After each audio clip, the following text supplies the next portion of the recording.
E agora gostaria de refletir um pouco, juntamente com vocês, sobre um rei que foi usado por Deus para grandes reformas.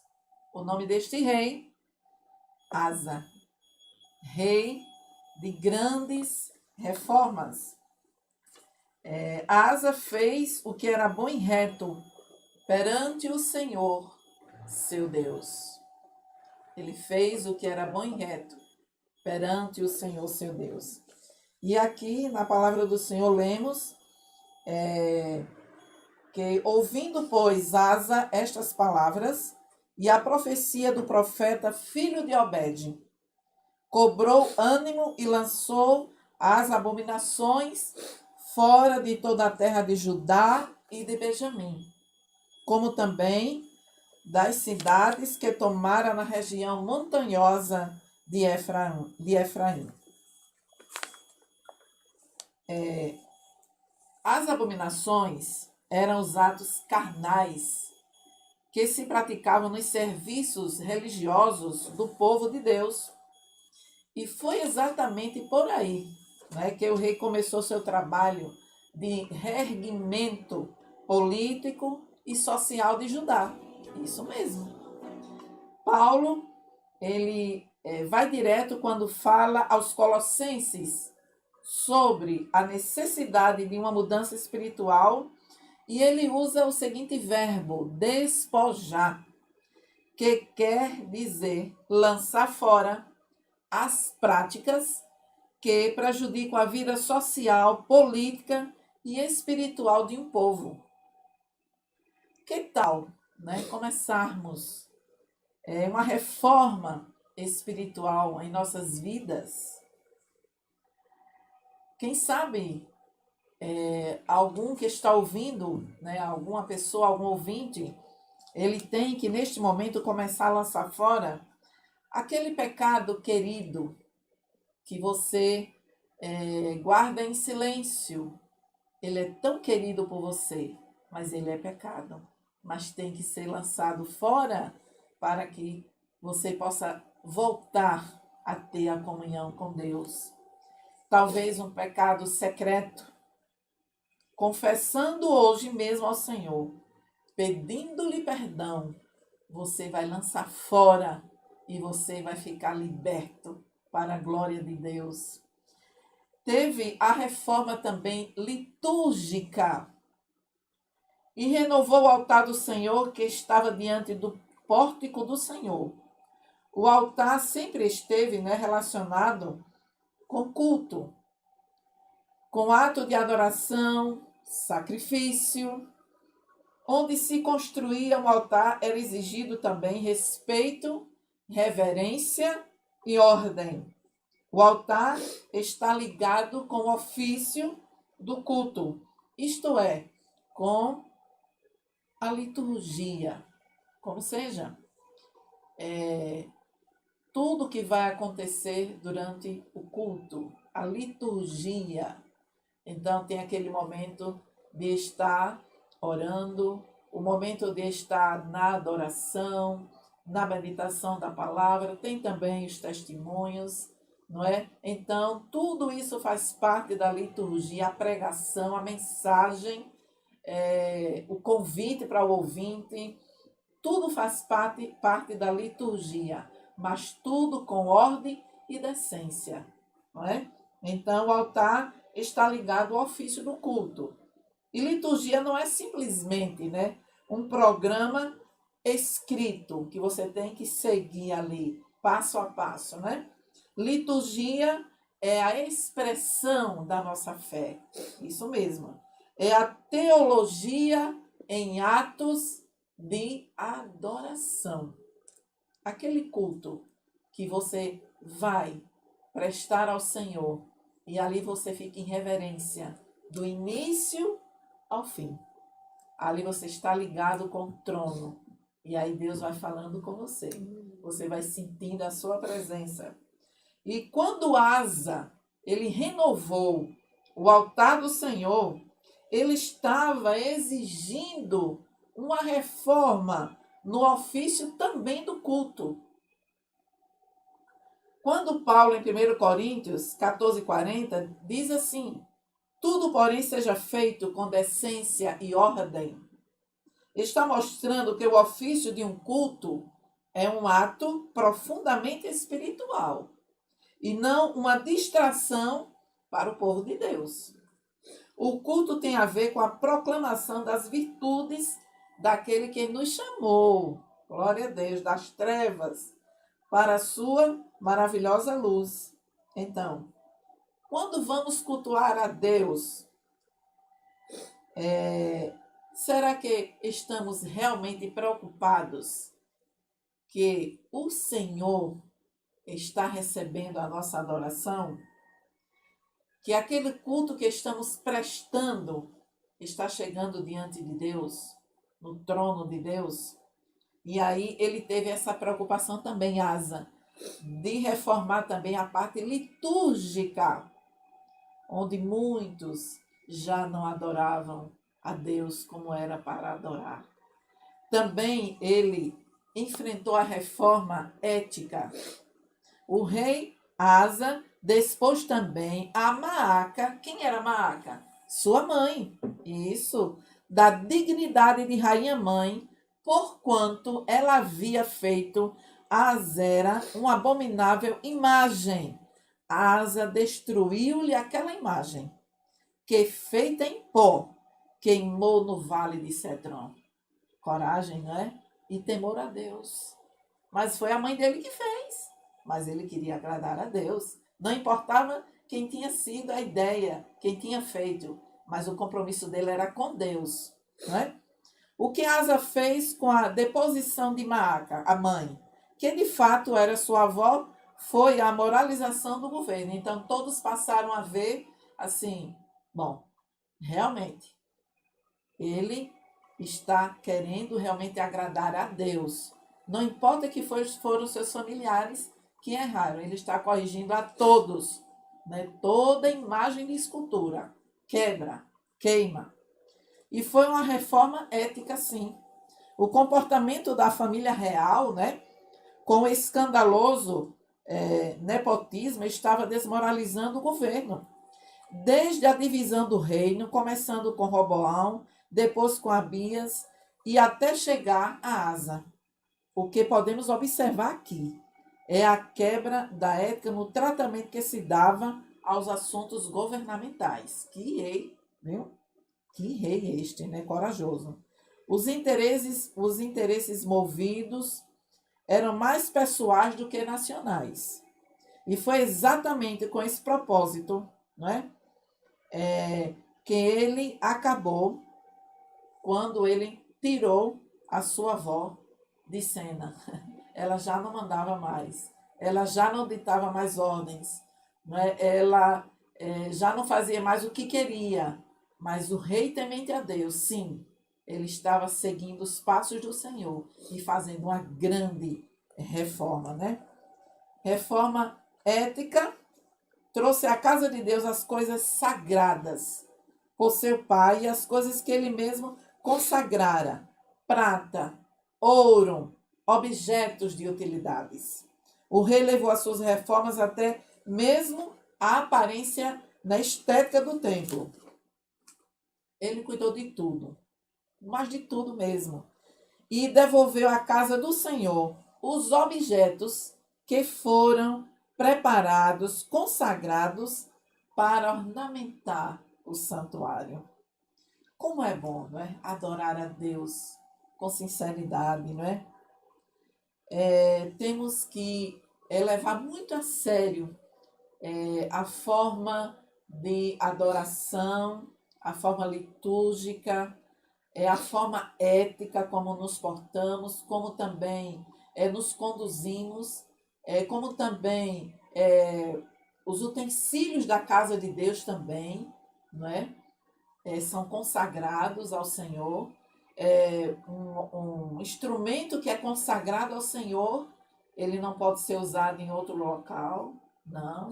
Ele é só para ser usado ali na casa do Senhor, que sejam instrumentos de sopro né, de cordas, todos, né, os instrumentos, tudo que pertence ao templo, à casa do Senhor, são consagrados ao Senhor e só podem ser utilizados na casa do Senhor, né? Então, parece que foi, né, até por causa desse descuido, né, com a estética da casa de Deus, que o profeta Ageu se levantou. O rei Asa procurou um lugar para cada coisa e colocou cada coisa no seu devido lugar. Então, vemos que foi necessário, sim, o rei Asa, Deus levantou ele com esta coragem, né? Uma reforma espiritual e uma volta aos sentimentos do primeiro amor, como era no passado, e que eles tinham se distanciado da presença de Deus e tinham se voltado aos ídolos. Mas Deus usou ele poderosamente e fez essa reforma espiritual, não é? E por que não dizer nos nossos dias também, né? Quantos que, ao invés de adorar a Deus, ficam adorando os ídolos gospel, né? Tem ídolos gospel também, né? Ao invés de, não, mas eu não, Deus me livre, imagem de escultura, mas você tem um ídolo com, né, o nome de gospel que você endeusa, né? Você é uma idolatria e Deus também abomina, né? Nenhum ser humano ele é para ser idolatrado e adorado. Ele pode ser respeitado, amado, considerado, mas não tomar o lugar de Deus. E eles tinham se distanciado tanto da presença de Deus, né, que até a sua avó, a avó do rei Asa, tinha, né, feito estátuas para adorar, né, a deuses pagãos. Então veja até que ponto chegou o distanciamento deste povo da presença de Deus. E uma reforma litúrgica, que é a reparação dos desvios em nossos atos da adoração, não é? A adoração a Deus é adoração a Deus. Como seja também, há muitas letras de alguns hinos, né? Ultimamente nós vemos que é mais assim, para exaltar o homem do que a Deus. Então, isso faz parte também de meditarmos sobre os hinos também que nós adoramos. Aquele hino que adora o homem, né? Eu vou chegar lá, eu vou ser, Deus vai estar no topo, no pódio, e porque eu. E você vê aquela letra, aquele hino termina de ser louvado, você não sente aquele toque da parte de Deus. Mas por quê? Porque muitos se desviaram da verdadeira adoração. Não é uma adoração a Deus, né? Não é adoração a Deus que tem suprido tudo, a Deus que é Pai, a Jesus que é Salvador, ao Espírito Santo que é nosso Consolador, está conosco, mas começa mais a voltar a idolatrar ao homem. É como se o homem aqui na terra não fosse para sofrer nada. E não é assim. A palavra de Deus nos assegura que neste mundo teremos tribulações, aflições, mas temos que ter bom ânimo, porque Jesus venceu, nós vamos vencer. Ele está conosco a cada instante de nossas vidas. Então, a parte litúrgica também, né? Como estamos adorando? Qual é o tipo de adoração? Né? Qual é a letra do hino que eu estou adorando? Né? Tem tantos hinos da harpa, né, que nós temos, que são profundos, letras assim, que alegram a nossa alma. Não é que vamos cantar só hino da harpa, tem vários hinos, né, imensos hinos, milhares de hinos que podemos louvar também, que não são da harpa, mas que tem letra, que tem aquela melodia, tem aquela canção, aquela letra que você sente no fundo da alma que você está adorando, que realmente você está verdadeiramente adorando. Ele fez também essa reforma, né? Na parte aqui dos atos litúrgicos da adoração. E uma reforma também ética que conduz à transparência em nossa conduta cristã, dentro e fora da igreja. Quem somos nós fora da igreja? Quem somos nós quando estamos sozinhos, no nosso trabalho, né, na nossa vizinhança, ali naquela cidade que ninguém lhe conhece, visitando aquele parente, aquele amigo, naquele país, aqui ninguém me vê, aqui ninguém conhece, aqui eu estou, né, invisível, e Deus vendo tudo, né? E Deus do lado do céu contemplando todas as coisas, né?